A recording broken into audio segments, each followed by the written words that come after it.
근로자의 날 휴무가 업종별로 달라 해마다 시민들의 혼란이 계속되고 있습니다.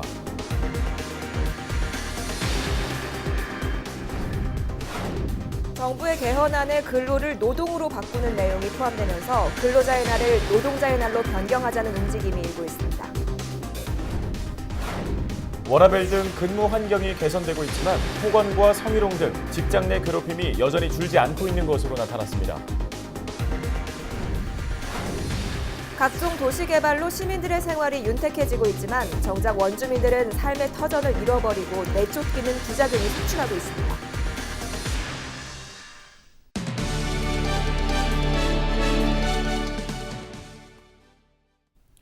시청자 여러분, 안녕하십니까? 헬로티비 뉴스 시작합니다. 1년에 하루 근로자들이 휴식을 취할 수 있도록 제정된 날이 바로 근로자의 날인데요. 그런데 해마다 근로자의 날 휴무를 놓고 혼란이 계속되고 있습니다. 업종에 따라 휴무 여부가 다르고 또 같은 업종이라도 사업주에 따라 다르기 때문에 이용객들의 혼란이 해마다 반복되고 있습니다. 김진재 기자입니다. 인천의 한 은행입니다. 셔터가 내려진 문 앞에 휴무를 알리는 안내 문구가 붙어 있습니다. 근로자의 날을 맞아 문을 닫았지만 휴무일인지 모르고 은행을 찾은 시민들은 헛걸음에 당혹감을 감출 수가 없습니다. 예상 밖으로 오늘 쉴 거라는 생각을 안 했거든요. 그런 게 조금 답답하죠. 부천의 한 대학병원. 근로자의 날을 맞아 응급실을 제외한 모든 부서가 휴무에 들어갔습니다. 병원장 재량으로 문을 닫는 대학병원과 비슷하게 자영업자로 분류되는 개인 병원들 역시 자체적으로 휴무 여부를 결정할 수 있습니다. 병원마다 문을 열기도 닫기도 하기 때문에 병원을 찾는 시민들은 혼란스러울 수밖에 없습니다. 갔다가 돌아오는 거 이제 근로자라는 의사가 다 쉬어갖고 아주 쉬려면 다 전체 쉬고 근로자라니까 그렇지 않으면 하려면 다 하고 그래야지 시방 의사가 우리 담당 의사가 쉬고 있어서 퇴원을 못 하고 그냥 온다니까요. 근로기준법을 적용받는 개인병원과 은행 등은 휴무에 들어갔지만 우체국을 비롯한 관공서는 여느 때와 같이 문을 열었습니다. 공무원은 근로기준법을 적용받지 않아 근로자의 날 정상적으로 출근하고 있습니다. 하지만 서울시를 비롯한 일부 지자체는 민원실 등 필수 부서를 제외한 나머지 부서에 대해 자체적으로 특별 휴가를 시행하기도 했습니다. 업종뿐 아니라 지자체별로도 휴무 여부가 달라지는 근로자의 날. 근로자의 날마다 시민들의 혼란이 반복되고 있습니다. 헬로티비 뉴스 김진재입니다. 현재 우리 사회에선 근로와 노동이라는 단어를 함께 쓰고 있습니다. 근로자, 노동자, 근로자의 날, 노동절 이런 식으로 말이죠. 서울시가 앞으로는 근로라는 용어 대신 노동이란 용어를 사용하기로 했습니다. 관련 조례가 지난달 시의회를 통과했는데요. 조례를 발의한 시의원은 노동이라는 언어가 가진 의미와 가치를 찾아야 한다고 설명했습니다. 손성혜 기자입니다. 서울시 조례 일괄 정비를 위한 조례안입니다. 서울시 50여 개의 조례에 등장하는 근로라는 용어를 노동으로 바꾸는 내용입니다. 근로자는 노동자, 공공근로요원은 공공노동요원, 근로계약서는 노동계약서로 변경하는 겁니다. 서울시의 조례 개정은 다른 지자체에도 영향을 주고 있습니다. 창원이나 울산 등에서도 근로를 노동으로 바꾸는 내용의 조례 개정을 추진하고 있습니다. 이 같은 움직임은 일제 잔재 청산이 필요하다는 이유에서입니다. 일제시대 때 근로징용 아니면 정신근로대 이렇게 표현됐던 것들은 일제가 시키는 대로 열심히 일해라라는 것들을 담았던 용어였던 거고 그래서 일제 잔재의 표현인 근로라는 표현을 좀 바꿔야 되겠다. 노동에 대한 우리 사회 인식 변화도 이유 중 하나입니다. 근로와 노동, 두 단어의 의미를 살펴보면 근로는 사용자 입장에서 부지런함을 강조하고 노동은 행위 주체인 노동자를 강조하고 있기 때문입니다. 이것은 결국 인간의 인류의 역사 발전에서도 가장 기본이 되는 행동이잖아요. 중요한 단어이고 사회가 바뀌었다고 하지만 아직도 여전히 회피해야 될 것, 더러운 것, 그리고 힘든 거 이렇게만 인식되고 있는 부분이 있어서 이 노동이라는 걸 제대로 알고 인식하는 것이 필요하다. 서울시는 조례 개정에 앞서 일자리 노동정책관 부서 명칭을 노동민생정책관으로 변경했고 정부는 고용노동부 등 정부 부처와 직제 명칭에서 노동을 사용하고 있습니다. 헬로티비 뉴스 손성혜입니다. 주 52시간 근무와 워라밸 등 직장인들의 근로 환경이 점차 나아지고 있다고는 하지만 여전히 직장 내에서 버젓이 벌어지고 있는 갑질이나 폭언, 또 성희롱에 시달리는 근로자들도 적지 않습니다. 근로자의 날을 맞아 도를 넘는 직장 내 괴롭힘, 다양한 사례를 이정아 기자가 보도합니다. 한 기업체의 계약직으로 근무하는 30대 남성 김모 씨는 직장에서 상사로부터 부당한 대우를 받았던 경험을 떠올립니다. 아들 숙제를 해야 되는데 그 과제를 대신 해준 적이 있고요. 그게 중 1, 2학년이 나올 수 있는 과제가 아니라고 해서 퀄리티를 더 낮춰서 다시 과제를 했던 적도 있고 많죠. 몇 년 중에 인사를 안 받는다든지. 김 씨처럼 직장 내 괴롭힘을 당하는 근로자들은 더 있습니다. 노무사와 변호사 등으로 구성된 시민단체 직장갑질 119에 따르면 직장인 A 씨는 상사의 프리젠테이션 발표를 돕던 중 화면을 잘못 넘기는 실수를 했다가 손가락을 자르겠다는 폭언을 들어야만 했습니다. 또 다른 회사원 B 씨는 상사로부터 쥐도 새도 모르게 죽여버린다는 말을 들은 후 우울증에 걸렸다고 말합니다. 한 워킹맘은 아이가 아파 휴가를 내겠다고 말했지만 임신한 사람도 잘 다니는데 왜 회사에 피해를 주느냐는 상사의 말에 결국 출근할 수밖에 없었던 고충을 떠올립니다. 시민단체 직장갑질 119로 접수되는 직장 내 괴롭힘과 관련한 제보는 하루 평균 60여 건. 회식 강요와 폭언, 폭행, 집단 따돌림 등 종류도 다양합니다. 괴롭힘 행위로 고통받고 있는 직장인들이 여전히 많은 것으로 확인되고 있고요. 정부 차원의 혹은 공공기관 차원에서 좀 선도적으로 괴롭힘 문제를 해결하고 실태를 조사하는 그런 조치들이 이어져서 여성 근로자의 경우 성희롱 피해에도 노출돼 있습니다. 지난해 인천의 여성 근로자를 대상으로 한 상담 490여 건 가운데 절반 가까이가 직장 내 성희롱과 관련된 내용이었습니다. 또 성희롱 상담자 가운데 70% 이상이 해고나 직무 재배치, 집단 따돌림 등 부당 조치를 경험했다고 응답했습니다. 화장실 가는 문제들 같은 경우는 자유롭지 않게끔 하는 경우도 있고 미투 이전보다 지금은 이제 성희롱의 어떤 상황에 대해서 다 감수성이 있잖아요, 여성 노동자들이. 그러니까 이제 그런 부분에 대해서 초기에 어떻게 대응해야 될지 사업장 내에서 해결할 수 있는 방법을 안내해드리거나. 한편 정부가 올해 초 개정한 직장 내 괴롭힘을 금지하는 내용의 근로기준법은 오는 7월 시행을 앞두고 있습니다. 헬로티비 뉴스 이정아입니다. 도시에 사람이 모이게 하려면 개발은 필연적인 것이죠. 그래서 각종 문화시설을 공급하고 택지를 조성해 아파트를 짓습니다. 그런데 이런 개발로 인해 피해를 입는 사람들도 분명히 있습니다. 바로 원주민들인데요. 원주민을 내쫓는 도시 개발의 폐해를 집중 보도합니다. 이지훈 기자입니다. 지난 40여 년간 개발에 손이 닿지 않았던 경기 북부의 한 농촌 마을입니다. 재작년 개발 제한구역 해제를 시작으로 복합문화 단지로의 변화를 앞두고 있습니다. 축구장 87개를 합친 크기의 이곳엔 호텔과 아웃렛, K-팝 공연장 등이 들어섭니다. 총 사업비는 4,800억 원. 관할 자치단체는 사업 추진에 사활을 걸고 있습니다. 의정부 100년 먹거리와 일자리 창출을 위해서 현재 의정부시에서 역점적으로 추진하고 있습니다. 하지만 이곳에 거주하고 있는 75가구 주민들은 개발에 밀려 쫓겨날 처지에 놓였습니다. 20년 전 이 마을에 터를 잡은 조성민 씨. 조 씨가 노부모를 모시고 살고 있는 집은 이 비닐하우스입니다. 안녕하세요. 한낮에도 불을 켜야만 앞이 보이는 어두컴컴한 실내. 여기서 주무시고 여기 생활하시고 어머님은 저쪽방에 생활하고 저는 이제 이 방에서 생활을 하고 지저분해서 이렇게 그렇고 근데 여기서 생활하는 게 보는 그대로예요. 이게. 연탄 난로가 한쪽 자리를 차지하고 있고 방바닥엔 전기장판이 깔려 있습니다. 바깥은 따뜻한 봄이지만 집 안에선 여전히 서늘함이 감돕니다. 장판 안 키면 추워서 못 앉았어요. 번듯한 집 한 채 갖고 싶다는 희망은 포기한 지 오래. 비닐하우스만으로도 감지덕지했습니다. 그런데 일대의 대규모 개발이 예고되면서 조 씨 가족은 이것마저도 빼앗길 처지입니다. 돌벽 건축물에 살고 있어 이주비 외 일체 보상도 없습니다. 난감하고 당황스럽고 무기력하고 사실 법 갑자기 그렇다고 하니까 어떻게 해보려서 묻기로 하고. 건강이 좋지 않은 부모는 조 씨의 어깨를 더욱 짓누릅니다. 양측 모두 지병 등으로 거동조차 어렵습니다. 뭐 이사 가게 되면은 아무래도 이제 건강이 더 악화되겠죠. 그리고 뭐 좋은 환경을 가는 게 아니니까. 그러면은 뭐 바로 돌아가신다고 봐야죠. 이 마을에서 4대째 살고 있는 김선희 씨 역시 앞길이 캄캄합니다.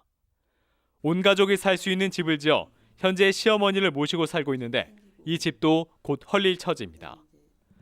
집이 헐리는 대신 주겠다는 보상 금액은 1억 4천여만 원, 건축비 2억 원도 못 건집니다. 토지 보상가도 주변 시세보다 평당 150만 원 정도 낮게 책정됐다고 말합니다. 황당했죠. 그래도 처음에 협상하고 막 이렇게 주변 시세가 해서 저희가 그래도 기대한 보상가가 집과 토지 보상금으로 책정된 금액은 총 5억 9천여만 원. 시아버지 병간호 하느라 진 빚 3억 원을 갚고 나면 마땅히 갈 곳이 없다고 말합니다. 빚 갚고 나면은 한 2억 정도 남는데 그걸 2억을 가지고 지금 이 주변에서도 못 살고 어디 가서 살겠어요. 그렇다고 뭐 산골에 들어가서 살 수도 없는 거고. 무정부 실은 박살아! 박살아! 주민들은 결국 길거리로 나왔습니다. 주변 시세에 훨씬 미치지 못하는 보상가 통보입니다. 이 보상금으로는 주변의 어느 토지를 대토조차 할 수 없는 금액으로 주민들은 적정 보상 금액이 나올 때까지 보상 협의에 응하지 않겠다고 밝혔습니다. 일반적인 도시개발 사업이라면 사업자는 토지 소유자 절반 이상의 동의를 받아야 사업에 들어갈 수 있습니다. 하지만 복합문화단지 사업은 주한미군 공여구역 특별법으로 추진돼 주민들이 보상 문제를 제기해도 사업 시행자 측에서 강제로 땅을 수용할 수 있습니다. 네, 주한미군 특별법 같은 경우에는 주한미군에게 공여되어서 피해를 입었던 주민들에게 지역 경제를 활성화시켜주고 주민 복리 증진을 시켜주는 차원에서 사업을 간단하게 진행시킬 수 있도록 도와주는 데 그 취지가 있습니다. 하지만 이 사업 같은 경우에는 주민의 토지를 강제로 수용하면서 피해만 입히고 주민 복리 증진은 도무지 보이지 않아 피해를 입고 있는 상황입니다. 의정부시는 앞으로 2차례 보상 협의를 해보고 합의가 안 되면 6월쯤 강제 수용 절차를 밟겠다고 밝혔습니다. 예, 안 되는 거죠. 다시 평가를 내면 1년 이상 지나야 되는데 기간 안에 일단 수용 제기를 하니까 그 절차는 이제 우리는 뭐 그대로 이제 갈 수밖에 없는 입장이죠 지금. 장밋빛 전망의 개발 사업이 이곳 주민들에겐 절망감만 안겨주고 있습니다. 지난해 말 정부로부터 신규 택지로 지정된 마을입니다. 정부는 이곳에 총 4,600여 가구를 공급할 예정입니다. 내후년부터 분양을 시작할 계획입니다. 실수요자의 주거 지원을 위한다는 것이었지만 정작 80여 세대 원주민들은 주거 불안에 떨고 있습니다. 이곳에 택지가 들어설 거란 소식이 알려지면서 마을 곳곳에는 이런 현수막이 걸려 있습니다. 남아있는 집 한 채 사탕 발림으로 구슬리지 마라. 이 마을 주민들의 불안함을 짐작해 볼 만합니다. 공공주택이라든지 뭐가 들어온다면은 주민들이 떠날 방침을 세워주고 떠나게 했으면 좋겠는데 무조건 보상을 해준다고 보상을 얼마를 해주든지 간에 떠나야 되는 건 사실이잖아요. 주민 눈높이에 맞는 토지 보상이 이루어질지도 미지수입니다. 이 마을의 표준지로 선정된 땅입니다. 도로 바로 옆에 붙어있지만 40여 년간 개발 제한구역으로 묶여 있었기 때문에 건물을 짓는 등 일체의 재산권 행사가 불가능했습니다. 지난 10년간의 공시지가 추이를 확인해봤습니다. 2008년 16만 원이었던 공시지가가 지난해엔 18만 원, 10년 동안 2만 원이 올랐습니다. 주변 시세에 여기 묶여 있다 보니까 주변 시세보다는 지금도 상당히 저평가돼 있고.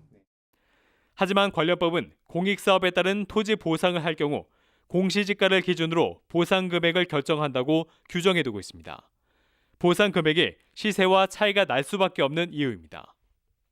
또 개발에 따른 지가 상승 등 토지의 미래 가치를 보상 금액에 반영하지 않도록 하고 있습니다. 거기가 뭐 개발이 안 되니까 뭐 거래도 안 되고 또 공시지가 이것도 엄청 뭐 현실하고 안 맞고 이제 특별법을 그 보상에 관한 시행세칙을 지금 표준지가에서 주변 현시가로 해달라고 이렇게 지금. 원주민들의 마을 재정착도 희박합니다. 개발 후 채소는 땅값을 감당하기 어렵기 때문입니다. 거기에 사는 사람들에 대한 배려보다는 거기 그 장소를 어떻게 바꾸느냐에 포커스가 맞춰져 있기 때문에 사실 한계들이 분명히 있죠. 하드웨어가 바뀌어버리면 그 지역 주민들은 내몰릴 수밖에 없는 상황이거든요. 일방적으로 내쫓고 보는 이른바 식민지식 도시개발. 법령도 행정력도 원주민들은 어디에도 기댈 데가 없습니다. 헬로티비 뉴스 이지훈입니다.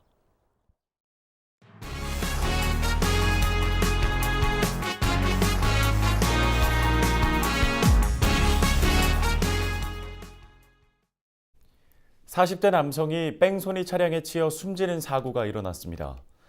인천 삼산경찰서는 1일 새벽 1시 20분쯤 부평구 삼산동의 한 도로에서 42살 A씨가 머리 등을 다쳐 숨진 채 쓰러져 있는 것을 행인이 발견해 신고했다고 밝혔습니다. 경찰은 목격자 진술 등을 토대로 A씨가 무단 횡단을 하다가 달리던 차량에 의해 사고를 당한 것으로 보고 용의자를 추적하고 있습니다. 반려견을 도시가스 배관에 매달아 잔혹하게 살해했다는 내용의 글이 SNS를 통해 퍼지면서 공분이 일고 있습니다.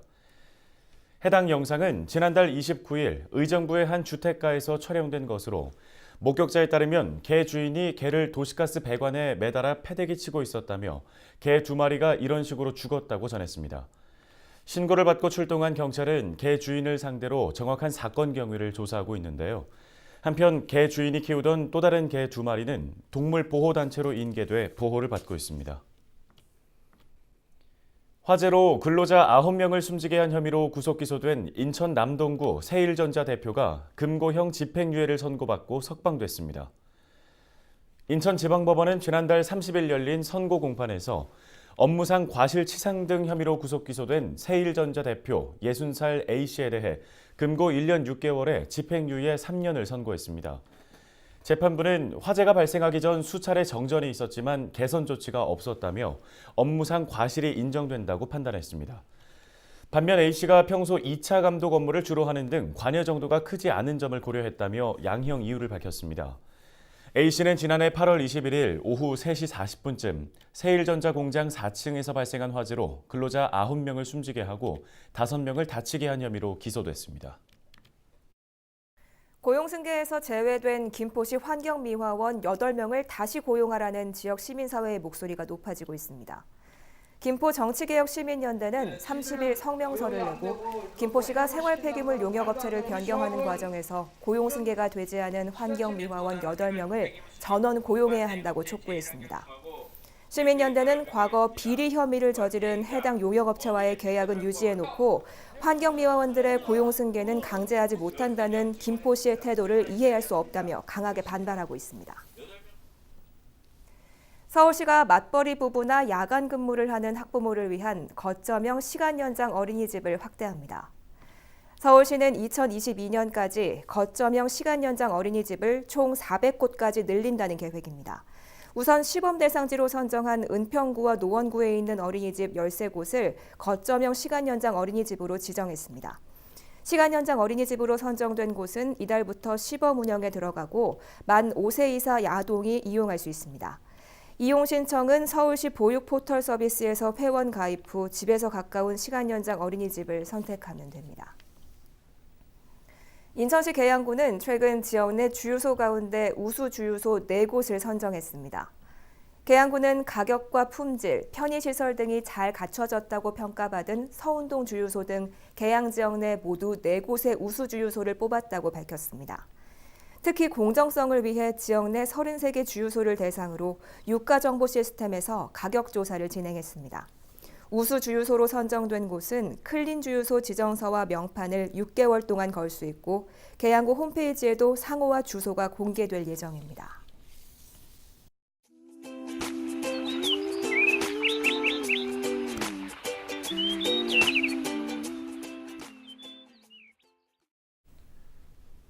헬로티비 뉴스는 언제나 지역 주민 여러분 곁에 있겠습니다. 시청해주신 여러분 고맙습니다.